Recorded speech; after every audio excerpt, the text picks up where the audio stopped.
Good morning बच्चों। मैं doctor Lakshmi Tiwari, Hindi विभाग, इंटर प्रभाग, मड़वारी कॉलेज, रांची। बच्चों, मैंने पिछले क्लासेस में आप लोगों को घनानंद की कवित्त और सवैया पर चर्चा की थी। कवित्त हम लोगों का कंप्लीट हो गया था और सवैया बचा हुआ था। तो आज हम लोग सवैया पर चर्चा करेंगे। बच्चों, पहले हम लोग यह जान लें कि सवैया है क्या। सवैया शब्द सुनते ही आप लोगों के मन में जिज्ञासा हो रहा होगा कि ये आखिर है क्या। सवैया हम लोग कहते किसे हैं। तो सवैया, आप लोग ध्यान से सुने, छंदों के संसार में सवैया छंद का विशेष महत्व है। बच्चों, जब हम लोग व्याकरण पढ़ते हैं तो जिस तरह से संज्ञा, सर्वनाम, समास वगैरह सब पढ़ते हैं, उसी तरह से रस, छंद, अलंकार भी पढ़ते हैं। तो ये छंद में इस सवैया का विशेष महत्व है।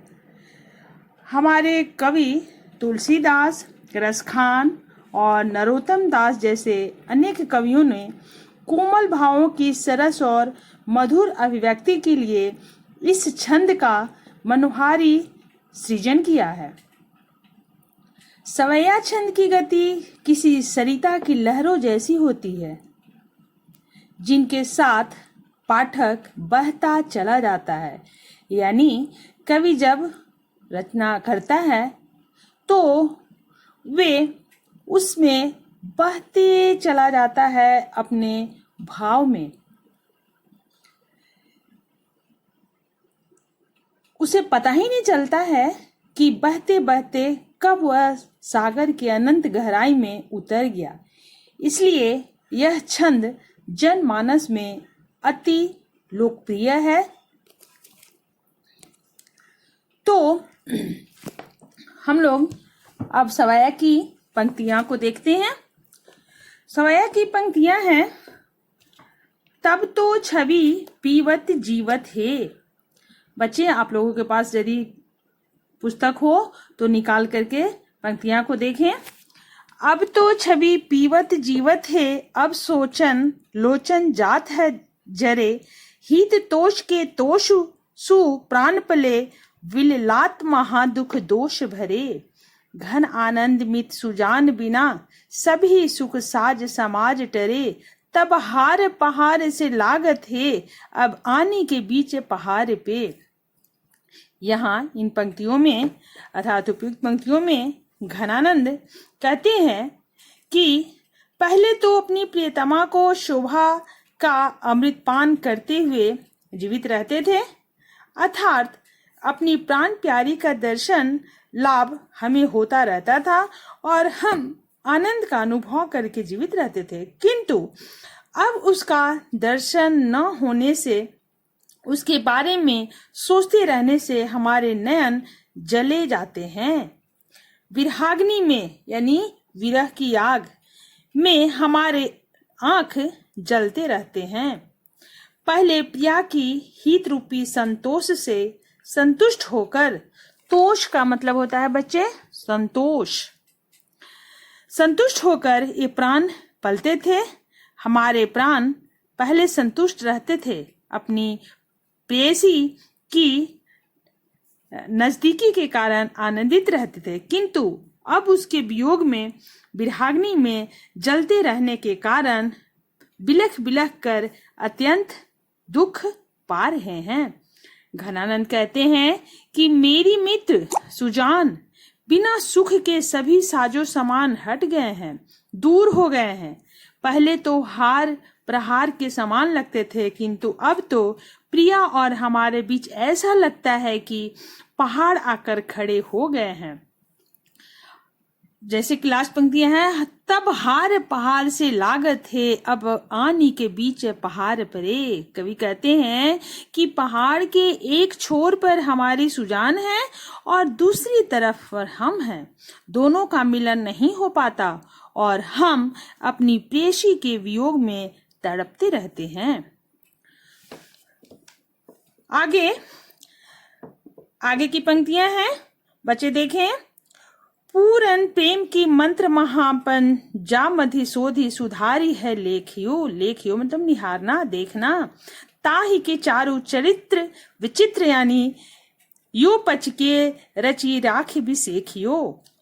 ऐसे हियो हित पत्र यानी प्रेम पत्र पवित्र जो आन कथा न कहूं अवरेखियो। अवरेखियो का मतलब होता है देख करके, लिखा हुआ जो है उसको देख करके। सो घन आनंद जान अजान लो टूक कियो पर बाची न देखियो। पूर्ण प्रेम का मंत्र यही है। कवि कहते हैं कि पूर्ण प्रेम का मंत्र यही है कि अपने साथी के प्रति अपने को समर्पित कर दो। सर्वात्मना अपने संगी के बन जाओ। यह ऐसा प्रण है कि इसमें शोध तथा सुधार लिखा है। इससे शुद्ध प्रेम कहा गया है।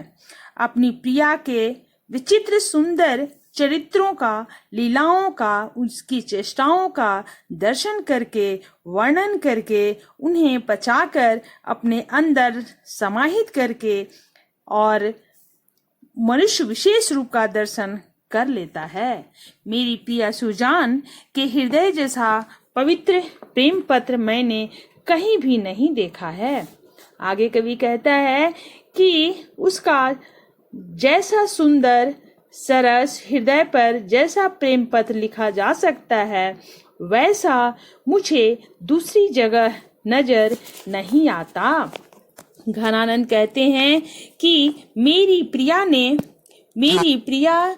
ने जान को बेजान कर दिया है, मेरे दिल के टुकड़े कर दिए हैं, परंतु पलटकर मेरी ओर नहीं देखा। इसमें विशेष शक्ति का प्रयोग किया गया है। यहाँ कवि कहते हैं कि यहाँ जो प्रेम का सुजान है उसमें एक विशेष शक्ति है जिससे कि इस सवैया के माध्यम से वो व्यक्त कर रही है और उसकी शक्ति का प्रयोग हुआ है। तो बच्चे, हमारा घनानंद का कविता और सवैया जो था वो यहीं पर आज समाप्त होता है। बच्चे, इसका जो क्वेश्चन आंसर है उसको आप लोग देखेंगे। क्वेश्चन इसमें देखिएगा, क्वेश्चन नंबर है 7।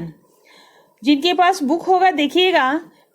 क्वेश्चन नंबर 7 में है कि निम्नलिखित पंक्तियों का आशय स्पष्ट करें।